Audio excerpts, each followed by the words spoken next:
Have you ever questioned to yourself why the life is not moving forward?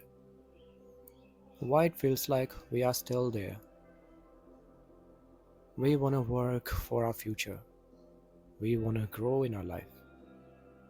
But at the same time, we are not able to concentrate on our present.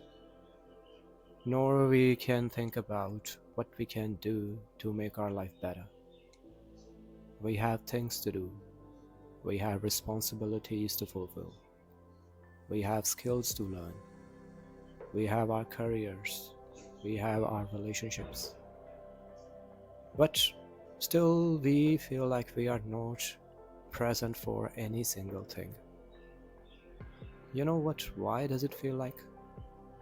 Because we always try to work on something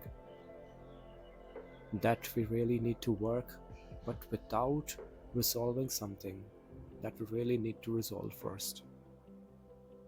We are inclined to escape and we are inclined to work without working on the previous thing. That's why it happens. We always keep escaping from problems. We always keep escaping from our past. We always keep making mistakes, which we had to learn from, but we didn't learn anything. Even we are not in this condition to learn anything from our mistakes or from our experiences. We try to forget the things, but we are not able to forget. We try to resolve the issues, but we don't have answers because we didn't ask questions to ourselves. What exactly happened? Who was responsible? Was I responsible? Were the situations responsible? Was that person responsible? Whatever it was, we didn't observe, we didn't ask questions, we didn't try to resolve things. We simply reacted based on our situations, based on our beliefs, based on our choices. We made the decisions and we moved forward. Bit by bit, life found its own way, and it felt like everything was resolved, and now we are living in present. But every now and then, the past shows up with you. The past makes you remind, I do exist. It doesn't bother you, but simply it registers its presence and asks you to embrace itself. The moment we do not embrace, we do not resolve. The moment we do not resolve, the past keeps chasing us. And the more we escape, the more we try to close the door of our life, the more it's capable to find its way to come towards you. That's our problem. Sometimes it's not in our hand to resolve our problems.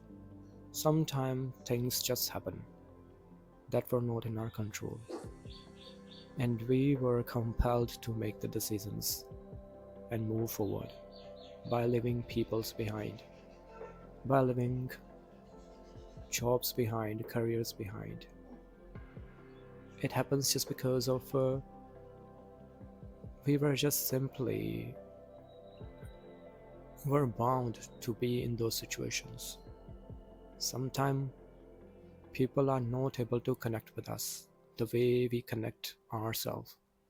Sometimes people are not able to know you, not able to meet you the way you meet to yourself, or simply you expect someone meets you, and simply relationships end without closure, or sometimes it ends without any valid reason.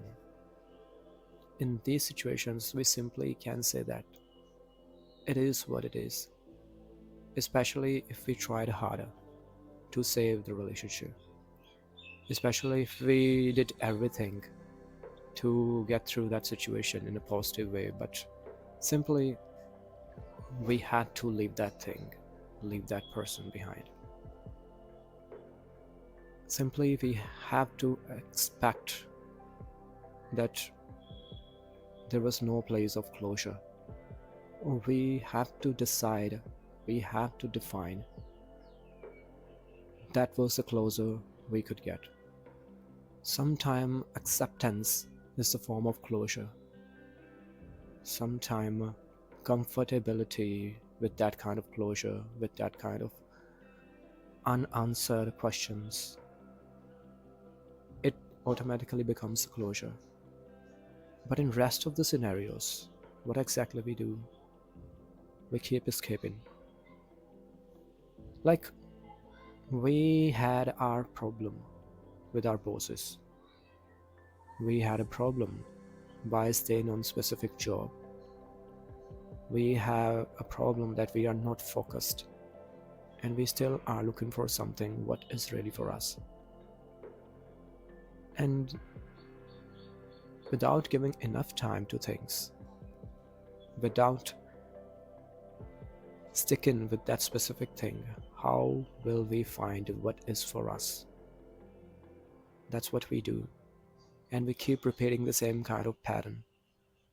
We keep escaping from challenges.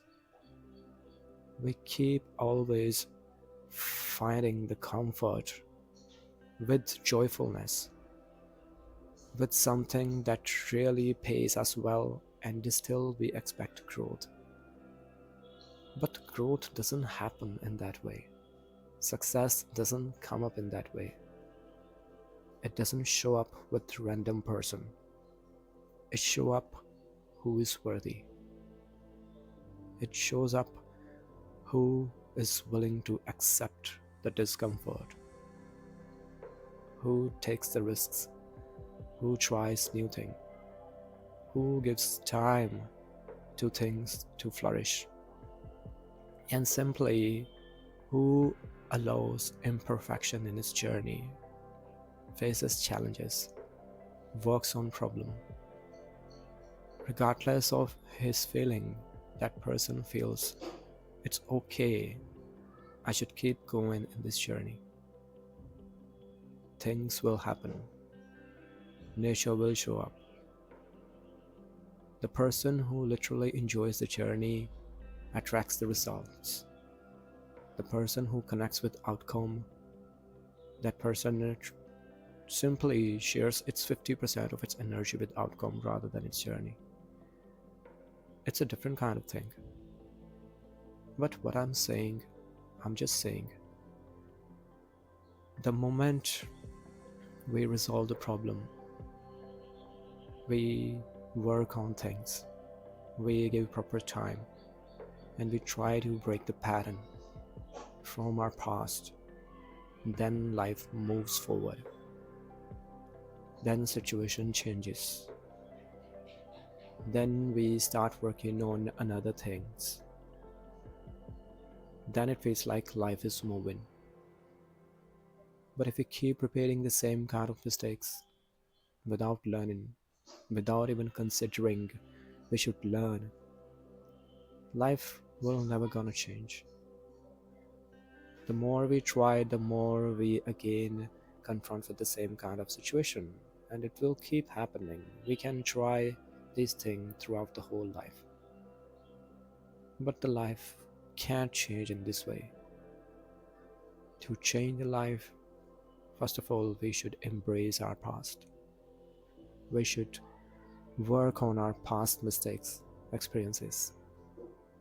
But the moment we try to escape by considering it as a nightmare, then again we keep doing the same things, keep escaping.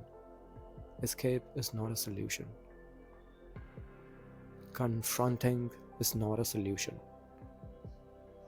But acknowledging the past, sitting with that past, learning from that past, or finding the things to take away and internalizing in present,